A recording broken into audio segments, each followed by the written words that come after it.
Marco lost everything in a fire once: his life, his passion, and his reputation. Now, as flames consumed another building and lit the Tuscan sky orange, he looked at the woman beside him, the woman he'd somehow fallen in love with, and realized that these different flames had given him something far greater than he could have ever imagined. It started 3 weeks earlier, when a disgraced chef applied for a job he was wildly overqualified for at a vineyard estate that held more secrets than he could have possibly known. Please take a minute to like, comment, and subscribe. We upload new exciting tales of true worth every day, and you won't want to miss what we have planned for tomorrow. The cypress trees lined the drive, like soldiers standing at attention, their dark green spires cutting sharp lines against a sky so blue it almost hurt to look at. Marco Valenti guided his rented Fiat up the gravel road, windows down, letting the warm September air wash over him. The smell hit him first: fermenting grapes, sun-baked earth, something floral he couldn't quite name. It smelled like money. Old money, the kind that had been here for generations. Villa Dorata appeared around a bend in the road, and Marco found himself slowing the car without meaning to. The Golden Villa. He understood the name now. The late afternoon sun caught the ancient stone walls and turned them to honey, to amber, to something almost alive. The main house sprawled across the hilltop like it had grown there organically. 3 stories of weathered elegance with green shutters and terracotta roof tiles. Outbuildings clustered nearby, a converted carriage house, what looked like a guest cottage, the long, low structure of a working winery. And beyond it all, rolling down the hillsides in perfect geometric rows, the vineyards themselves. 50 acres of grapes reaching toward harvest. It was beautiful. It was also clearly struggling. Marco's trained eye caught the signs: shutters that needed painting, gardens that had grown slightly wild, a general air of maintenance deferred. Not poverty, the place still radiated wealth, but something else. Neglect born of other concerns, a house whose owner had stopped caring about appearances. He parked near the main entrance and sat for a moment, gathering himself. 3 weeks ago, he'd been sleeping on his cousin's couch in Rome, sending out applications to any restaurant, estate, or hotel that might need a chef and wouldn't ask too many questions. Villa Dorata had responded within hours. The salary was generous, the location was remote. The job description was simple: cook for the widow who owned the estate, and perhaps occasional guests. It was beneath him. 18 years of training, a Michelin star, kitchens in Paris and New York and Milan, all of it reduced to private chef for a single woman in the Tuscan countryside. But beggars couldn't be choosers. And Marco was definitely a beggar these days. He got out of the car, straightened his jacket, and walked toward the front door. A young man intercepted him before he reached the steps. "You must be the chef." The man was late 20s, handsome in an easy, boyish way, with a quick smile that showed very white teeth. He wore clothes that seemed slightly too expensive for a driver, which is what he introduced himself as. "Luca Galli. I handle transportation, errands, whatever needs doing." They shook hands. Luca's grip was firm, his manner friendly, but something in his eyes didn't quite match the warmth of his smile. Marco had spent too many years reading people across kitchen counters to miss the disconnect. "Marco Valenti, here for the chef position." Right, the signora is expecting you." Luca gestured towards the main entrance. "Aldo will show you in. He's been with the family forever. Don't let him intimidate you. He does that to everyone." Marco thanked him and continued toward the door, but he could feel Luca's eyes on his back the whole way, watching, measuring. It was an odd sensation to get from a driver. The front door opened before he could knock, revealing a man who looked like he'd stepped out of another century. Silver-haired, slight but elegant, with the kind of posture that spoke of military discipline even in advanced age. His eyes were the palest blue Marco had ever seen, and they swept over him with an assessment that felt like an X-ray. Signor Valenti. The voice was formal, British-accented Italian. I am Aldo Benedetti. I manage the household. Please come in. The interior of the villa was cooler, dimmer, filled with the particular hush of old houses with thick stone walls. Marco followed Aldo through a foyer decorated with faded frescoes, past a salon filled with antique furniture under dust covers, down a corridor lined with paintings of stern-faced ancestors. The Signora will meet you in the kitchen, Aldo said. She wishes to see you cook. Of course. You should know, Signor Valenti, that we have had 3 chefs apply for this position in the past month. None lasted more than a single interview. Aldo paused at a doorway, turning to face Marco with those unsettling pale eyes. The Signora is particular. I can be particular too. Something that might have been approval flickered across the old man's face. We shall see. The kitchen was the only room in the villa that felt truly alive. It was large, designed for a household that once entertained dozens of guests, with professional-grade equipment that had been updated sometime in the last decade. Copper pots hung from ceiling racks. A massive wooden island dominated the center of the space, its surface scarred by generations of knives. Late afternoon light poured through windows that overlooked an herb garden, currently overflowing with basil, rosemary, and sage. And standing at the island, watching him enter, was Sofia Marchetti. Marco had seen photographs during his research, the widow of a wealthy vintner, inheritor of a 300-year-old estate. But the pictures hadn't prepared him for the reality of her. She was beautiful in a way that went beyond mere prettiness. Dark hair falling past her shoulders, green eyes that seemed to see straight through him, a face that balanced strength and vulnerability in equal measure. She wore simple clothes, white blouse, dark trousers, but wore them like armor. Signor Valenti. Her voice was cool, controlled. I've read your credentials. They're impressive. Thank you, Signora. They're also suspicious. She picked up a folder from the counter, his application, he assumed, and flipped through it.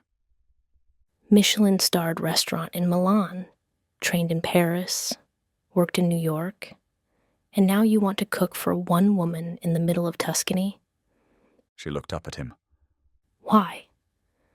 Marco had prepared for this question, had rehearsed several versions of an answer that skirted the truth without quite lying.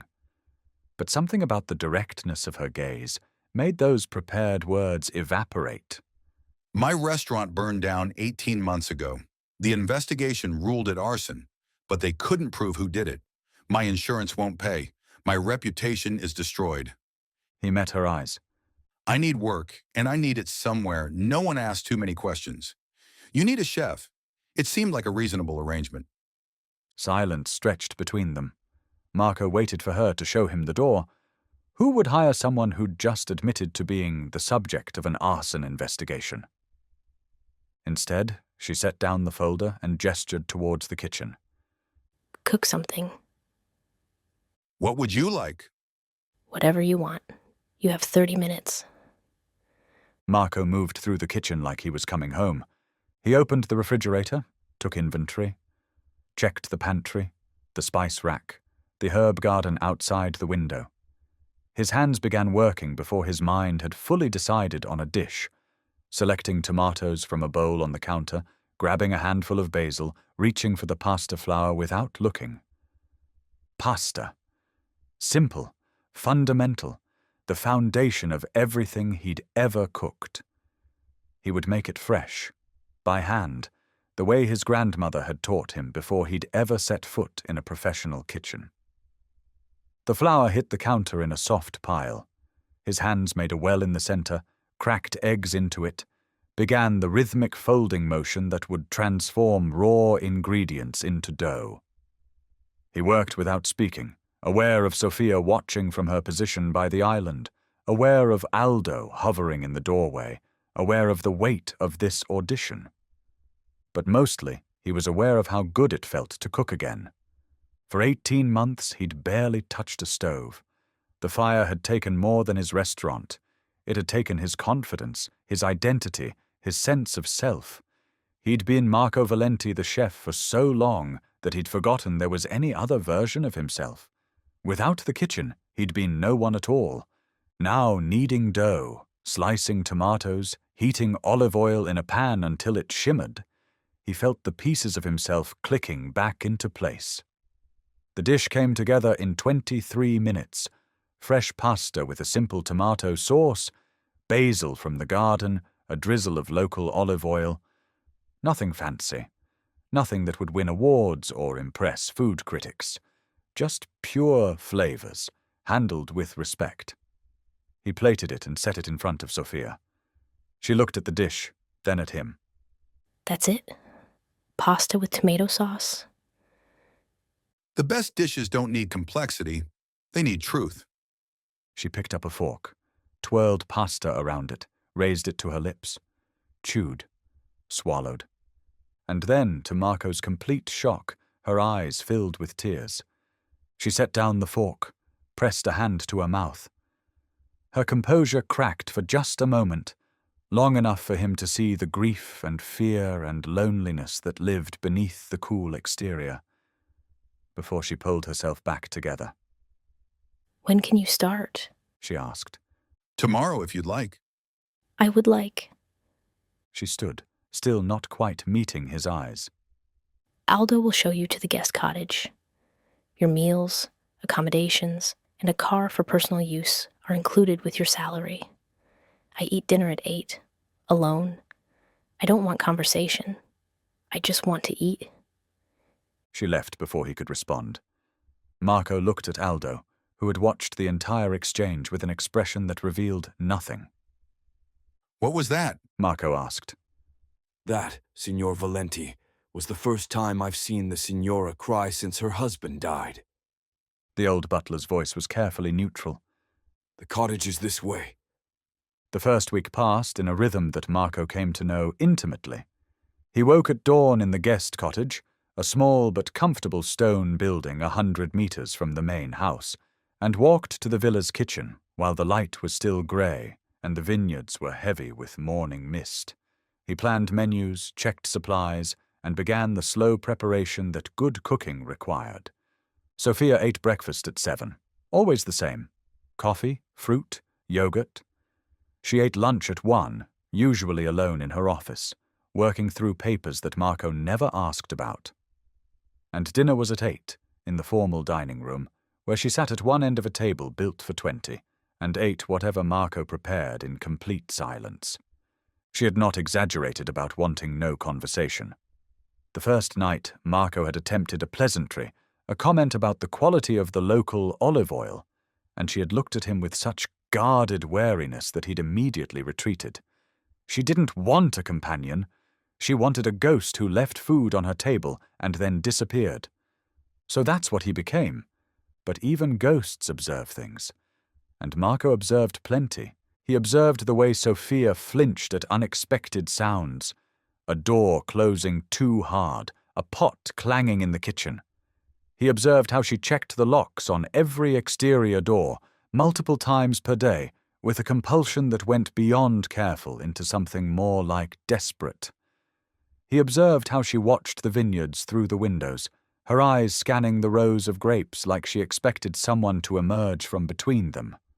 He observed the east wing of the villa, where an entire corridor of rooms remained locked. Storage, Sofia had said when he'd asked about it, her voice flat and her eyes not meeting his. Things from before. I haven't had time to sort through them. He observed Luca, the driver, who seemed to be everywhere and nowhere. In the kitchen asking questions about Marco's background. In the gardens making phone calls he quickly ended when anyone approached. Driving into town for errands that took far longer than they should. And he observed Aldo, who observed everything too, and whose pale eyes occasionally met Marco's with a look that said, "Yes, I see it. I've been seeing it for longer than you know." On the 5th day, Sofia came to the kitchen while Marco was prepping dinner. It was unusual. She typically avoided him outside of meals, maintaining the distance she'd established from the start. But she appeared in the doorway, still wearing the clothes she'd worn to oversee the grape harvest that morning, her dark hair escaping from its pins. "You have scars," she said. Marco looked down at his forearms, where the burn marks showed below his rolled sleeves. 18 years in professional kitchens left their marks, a splatter of oil here, a brush with an open flame there. The worst one, on his left forearm, was from the night Fuoco burned. Occupational hazard. "The fire at your restaurant." She moved closer, and he could see now that she'd been drinking, not drunk, but softened at the edges in a way she usually wasn't. "What happened?" Someone said it. Late at night, after closing. I was in the office doing paperwork. By the time I smelled smoke, the kitchen was already gone. He kept his voice even, though the memory still burned. I got out through a back window. Barely. "Who did it?" I have my suspicions. My ex-wife's new husband, a businessman named Enzo Ferretti. He'd been pressuring me to sell the building for months. The location was valuable. I wouldn't sell. And then suddenly, there was nothing left to sell. "Could you prove it?" No. He's careful. Connected. Marco set down the knife he'd been using to julienne vegetables. The insurance company used the investigation as an excuse not to pay. My creditors closed in. Within 3 months, I'd lost everything. Sofia was quiet for a long moment. Then, "My husband died 18 months ago. Car accident. Off a cliff on a mountain road." I'm sorry. "Don't be." her voice was bitter in a way that surprised him. He was not a good man in the end, but he was still my husband. And now he's gone, and I'm here, and there are rooms in this house I can't bring myself to open, and phone calls in the middle of the night that no one seems to be making, and I feel like... She stopped, drew a breath. I feel like I'm waiting for something terrible to happen, and I don't know what. Marco didn't know what to say. This was more than she'd shared in 5 days combined. I understand waiting, He finally offered. The investigation into my fire is still open. Every day I wait for news, for resolution, for something. It never comes. So we're both in purgatory. Something like that. She almost smiled. It transformed her face, made her look younger, made him suddenly aware of how beautiful she really was. Thank you, She said. for listening and for cooking. Your food is... She searched for the word. It's the only thing that's felt real in a very long time. She left before he could respond. But something had shifted between them, and they both knew it. The second week, things started happening. Small things at first. A chair moved slightly from where Marco was certain he'd left it. A window found open that he was sure had been closed. One morning, Sofia emerged from her room, pale-faced and shaking, insisting that someone had been in the hallway outside her bedroom in the night. She'd heard footsteps. She was certain. Luca suggested rats. Aldo suggested old houses settling. Sofia said nothing, but the dark circles under her eyes grew darker. Marco noticed other things, too. Luca making phone calls at odd hours, his voice a low murmur that carried across the courtyard in the still night air. Luca asking questions that seemed innocent, but felt probing. Where had Marco worked before? Did he have family? Was he planning to stay long? And always, Luca's eyes watching with an intensity that didn't match his easy smile. One night, unable to sleep, Marco walked to the main house to get a book he'd left in the kitchen. The estate was dark, silent, the only light coming from a 3/4 moon hanging low over the vineyards. He was almost to the kitchen door when he saw the figure. A man, standing near the old winery building, phone pressed to his ear. Luca. His voice was urgent, hushed, the words indistinct but the tone unmistakable. Something was wrong, or something was being planned, or both. Then Luca turned and saw Marco watching. The phone disappeared into his pocket with practiced speed. The easy smile snapped back into place. Late night walk? Luca asked. Couldn't sleep, you? Same. Beautiful night, isn't it? He gestured at the moonlit vineyards. Sometimes I just like to look at them. My family has been connected to this land for generations, you know.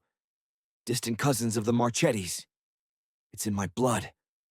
I didn't know that. Not many people do. Luca patted him on the shoulder as he passed. Sleep well, chef. Marco watched him disappear into the darkness towards the servants' quarters. He stood there for a long time, thinking about the tone of that phone call, the urgency, the secrecy. Something was very wrong at Villa Dorata, and Luca was at the center of it. The next morning, Marco found Aldo in the wine cellar, checking inventory. Can I ask you something? The old butler straightened slowly, his joints protesting. You may ask. I may not answer. How long has Luca worked here? 3 years. Signor Marchetti hired him shortly before his death. A distant relative, he said. Needed work. Do you trust him? Aldo's pale eyes met Marco's. I trust very few people, Signor Valenti. A habit from my previous career. What was your previous career? I served in the British military. Special forces. A long time ago. Aldo resumed his inventory, but his voice carried a weight that hadn't been there before. Something is wrong in this house. Has been since before the Signore died. Perhaps longer. I have watched. I have waited. And I have protected the Signora as best I could. Protected her from what? That is what I'm still trying to determine. Aldo looked at him again. You have noticed things too. I've seen you noticing. The question is, what do you intend to do about it? I don't know yet. Then let me offer some advice, from one man who has seen darkness to another. Aldo set down his clipboard. Whatever is happening here, it centers on the Signora's husband, his death, his secrets, the rooms in the East Wing that she cannot bring herself to open. He paused. And Luca. Always, Luca is nearby when strange things happen. You think he's involved in something? I think that young man is not what he appears to be, and I think we should find out what he's hiding before it's too late. Marco brought the idea to Sofia that evening, after dinner. Security camera, He said. hidden ones, around the estate. If someone is doing these things, moving objects, making noises, making you feel watched, we should be able to catch them. Sofia looked uncertain.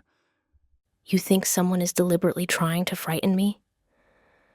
I think something isn't right, and I'd rather know what we're dealing with than keep wondering.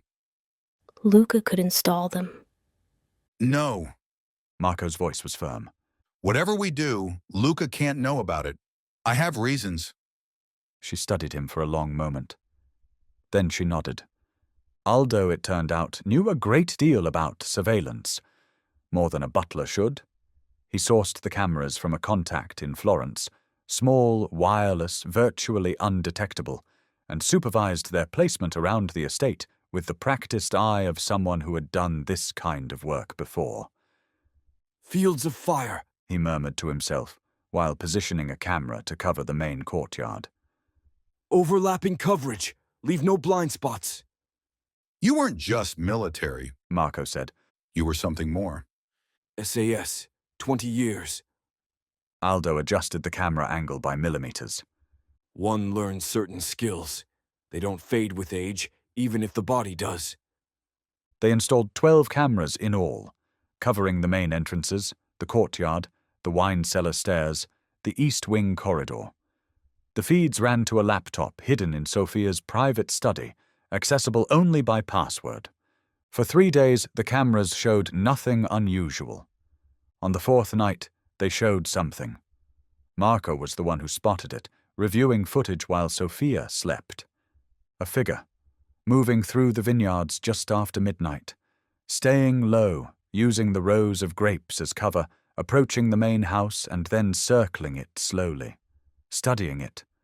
The image was grainy, the lighting poor, but the figure was clearly male. Average height, average build, moving with purpose. He woke Sofia. She came to the study in her robe, hair loose, still half asleep, until she saw the footage.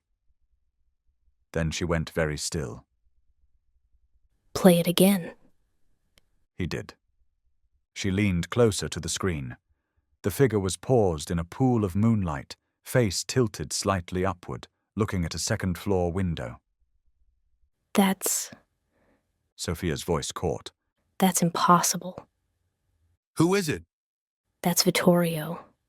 She was shaking now, her whole body trembling. That's my husband.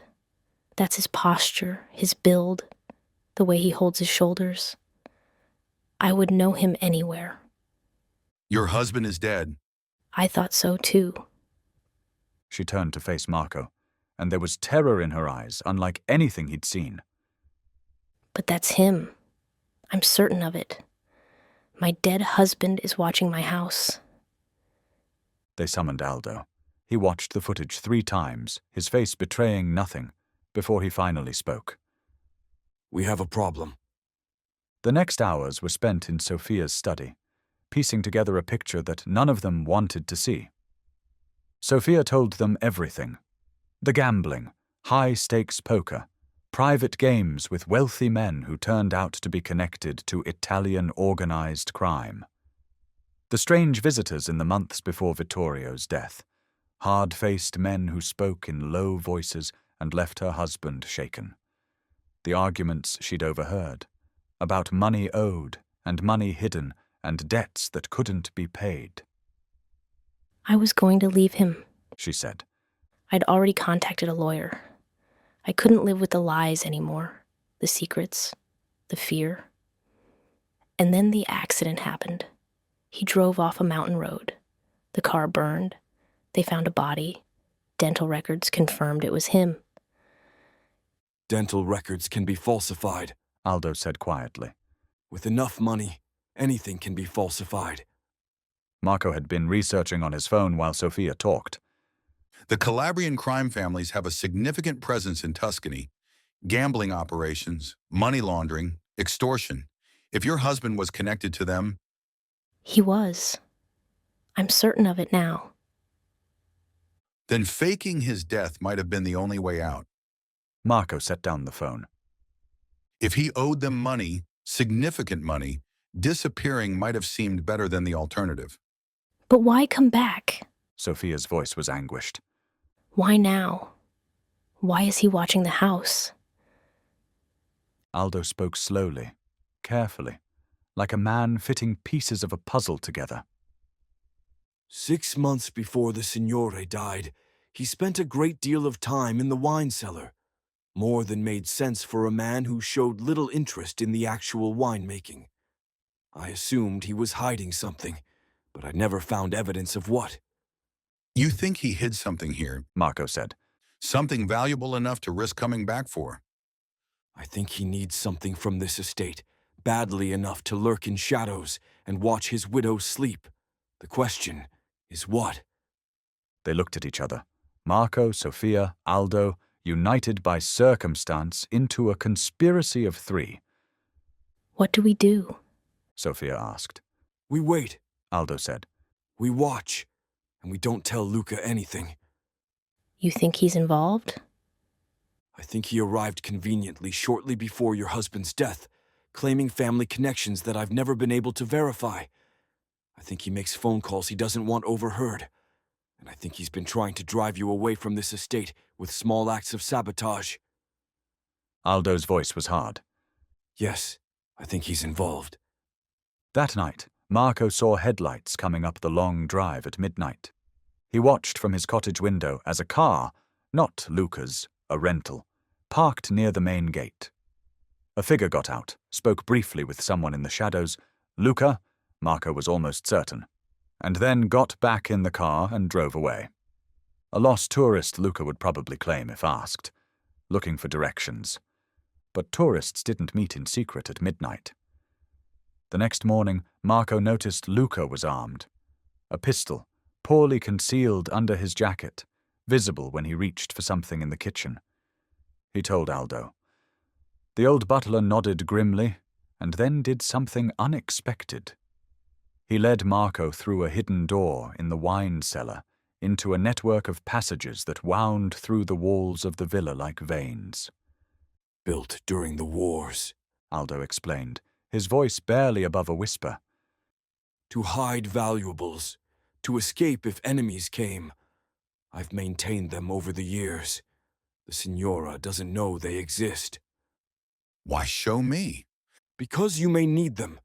Before this is over, you may need an escape route that Luca knows nothing about. The tension in the house became unbearable. Sofia tried to maintain normalcy, overseeing the harvest, meeting with her vineyard manager, attending to the business of running an estate. But her composure was cracking. She jumped at shadows. She barely slept. She looked at Luca with barely concealed fear, no longer able to pretend she didn't suspect him. Marco stayed close. He told himself it was for her protection, and that was partly true. But it was also something else. In the weeks since his arrival, something had grown between them. Fragile, unspoken, but real. A connection forged in shared loneliness and mutual recognition of damage. They were in the kitchen on the morning of the 18th day, Marco preparing breakfast while Sofia sat at the island pretending to read a newspaper, when she finally spoke about it. You could leave. I could. This isn't your fight. Whatever Vittorio did, whatever's coming, it has nothing to do with you. No. Marco set down the knife he'd been using. It doesn't. Then why stay? He looked at her, really looked, letting her see what he'd been trying to hide. Because for 18 months I've been running, from my failed restaurant, from my ruined reputation, from everything I used to be. I came here to hide. He moved closer. But maybe running brought me somewhere I was supposed to be. Marco. You're not alone in this. Whatever happens, you're not alone. She rose from her chair, crossed the space between them, and kissed him. It was tentative at first, careful, two damaged people testing whether they could still feel. Then it deepened, became something more. Forgive the interruption. Aldo's voice from the doorway. They broke apart, and Marco saw the old butler's face, grave and urgent. There's a car. It's been parked on the road overlooking the estate since dawn. 3 men inside. Sofia went pale. Vittorio? I believe so. With reinforcements. Aldo's hand rested on something beneath his jacket, a weapon, Marco realized. The old soldier had come prepared. They're done waiting. Whatever they came for, they're going to try to take it. Tonight. Evening fell over the vineyard like a held breath. Sofia, Marco and Aldo gathered in the kitchen, speaking in low voices, planning. They had discussed calling the police. But what would they say? My dead husband is watching my house? The police would think Sofia was mad, or involved in whatever Vittorio was running from. No, they would handle this themselves. Aldo knew tactics, Marco had courage, if not training. And Sofia had the most powerful motivation of all, the determination of a woman who had spent 18 months living in fear and was finally ready to fight back. The plan was simple. Wait for Vittorio to make his move. Document everything. Then call the authorities with evidence they couldn't ignore. They never got the chance. At 9 o'clock the lights went out. Not a storm. Not a power failure. Someone had cut the electricity to the entire estate. Marco was reaching for the kerosene lamps they'd prepared, for exactly this possibility, when the back door swung open and Luca stepped through, gun drawn. Don't move. His boyish face had gone hard, all pretense of friendliness stripped away. Hands where I can see them, all of you. They raised their hands. Marco looked past Luca to the figure emerging from the darkness behind him. Vittorio Marchetti. He was thinner than the photographs Sofia kept in her office. Gaunt, almost, the expensive clothes he wore hanging loose on a frame that had shed weight rapidly. His hair had grown out, shot through with grey that hadn't been there before. But his eyes were the same, charming on the surface, something darker underneath. Sofia. His voice was warm, pleasant, completely at odds with the situation. You look well. The widow's life agrees with you. You're dead. Her voice shook. I mourned you. I buried you. You buried someone, not me. Vittorio moved further into the kitchen, eyes scanning the room with proprietary familiarity. A homeless man, actually. Found him in Florence. Similar build, similar dental work. With a few modifications, the coroner was expensive, but worth it. Why? Because I owed people money. Dangerous people.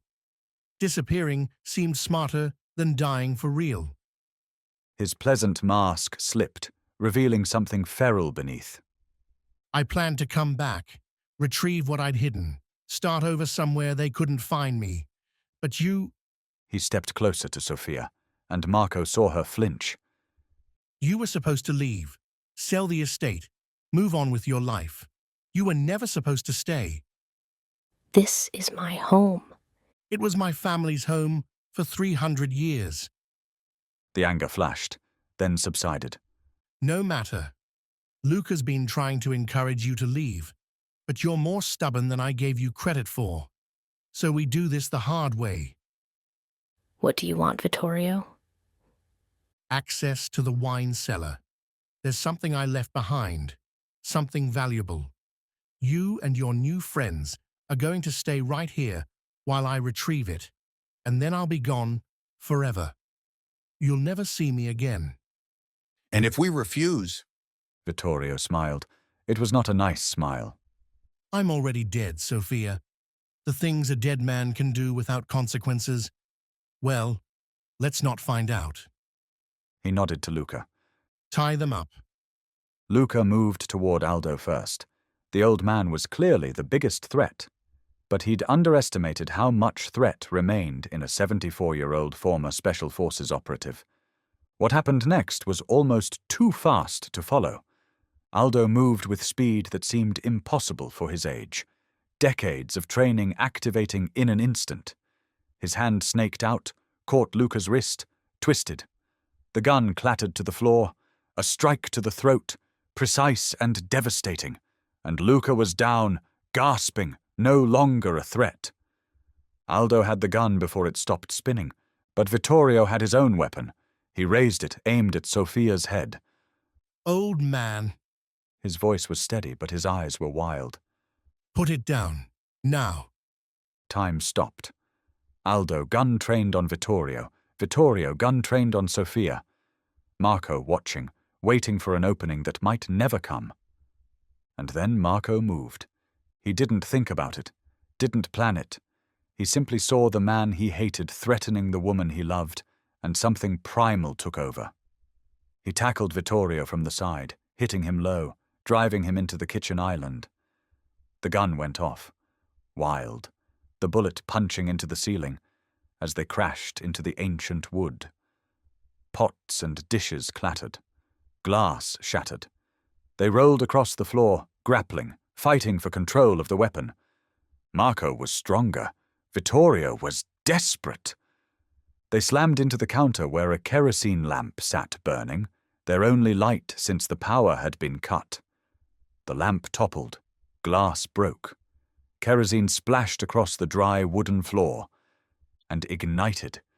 The flames spread faster than seemed possible, racing along the spilled fuel, catching on the ancient wooden cabinets, climbing the walls. Within seconds, the entire kitchen was becoming an inferno. Marco didn't stop. Couldn't stop. He drove his fist into Vittorio's face, once, twice, and then the man's head cracked against the stone floor and he went limp. Marco! Aldo's voice cut through the roar of the flames. We have to go! Now! Luca was gone, fled into the night the moment the fire started, his courage failing completely. The kitchen was fully engulfed, flames licking at the doorways, spreading into the adjoining rooms. The passages! Aldo was already pulling Sofia toward the wine cellar entrance. This way. But Marco looked down at Vittorio's unconscious body. He thought about leaving him. Let the fire have him. Let the man who had terrorized his own wife, who had stolen and lied and threatened murder, burn with the house he'd betrayed. He thought about his own restaurant, the flames consuming everything he'd built, the whispers that he'd done it himself. He couldn't become what they'd accused him of being. Go, he told Aldo. Get her out. I'm right behind you. He grabbed Vittorio by the collar and dragged him towards the front door. The villa burned. Marco stood in the vineyard, watching flames consume 200 years of history, and felt something unexpected, not loss, but release. Beside him, Sofia clung to his arm, tears streaming down her face, but whether from grief or relief, he couldn't tell. Aldo had gotten her out through the hidden passages, emerging from a concealed exit 50 meters from the house. Marco had dragged Vittorio's unconscious body through the front door, down the steps, across the gravel, until they were far enough away that the heat no longer seared their skin. Another fire. Another building consumed while Marco watched. But this time was different. This time he hadn't run. This time he'd stayed. He'd fought. He'd saved the people who mattered. In the distance, sirens wailed. Someone in the valley had seen the flames. Sofia turned to look at him, her face lit by the inferno, and in her eyes he saw something he hadn't seen since the night they met. Hope. It's over, she said. Yes, He pulled her close. it's over. The aftermath unfolded in stages, like a healing wound. Vittorio was arrested at the scene, a dead man who wasn't dead, a husband who had terrorized his wife, a criminal who had faked his death to escape the consequences of his greed. The investigation that followed unraveled everything. The corrupt coroner who had falsified the dental records, the stolen body of an unidentified homeless man, the gambling debts and mob connections and elaborate deception. Luca was captured 3 days later, trying to cross the border into Switzerland. He confessed to everything: the psychological warfare against Sofia, the midnight meetings with Vittorio, his role in the death-faking scheme. He'd been promised €500,000 for his cooperation. He received a prison sentence instead. Vittorio didn't last long in custody. Within a month, he was dead, stabbed by another inmate, presumably connected to the criminal organization he'd stolen from. The mob had long memories and longer reach. His debts were settled in blood. Sofia was cleared of any involvement. She was a victim, the investigators concluded. A woman who had unknowingly married a criminal and suffered the consequences. The villa was mostly destroyed. The main house, with its frescoes and antiques and 2 centuries of accumulated history, was reduced to a shell of blackened stone. But the wine cellar survived. Stone construction, underground, built to last through wars and fires and the slow erosion of time. And the vineyards were untouched. 50 acres of grapes, heavy with the harvest that had been interrupted by chaos, waiting to be gathered. Sofia decided to rebuild. She had the money. Vittorio's crimes hadn't touched the legitimate fortune she'd inherited with the estate. And she had, for the first time in 18 months, a reason to stay. Marco stayed too, not as an employee, not as a chef, as something more. They didn't give it a name at first. They didn't need to. They lived together in the guest cottage while construction crews swarmed the ruins. They cooked together, slept together, planned together. Two people who had found each other in the wreckage of their separate disasters and decided to build something new. Aldo stayed as well. He was too old to leave, he said, and besides, someone had to keep an eye on things. He supervised the construction with the same precise attention he'd once given to military operations, ensuring that the new villa would rise from the ashes better than before. 6 months after the fire, the foundation of the new house was complete. Sofia stood with Marco at the edge of the construction site, watching workers clear the last of the rubble from what had been the wine cellar. The ancient stone walls had survived intact. Only the ceiling had collapsed, raining debris into the space below. Her phone rang. The foreman. Signora, you should come down here. We found something. They descended into the cellar together, Sofia, Marco, and Aldo, who had appeared at the first mention of a discovery. The air smelled of dust and old wine, and something else, something metallic and sharp. The foreman led them to the oldest section of the cellar, where the foundations dated back centuries.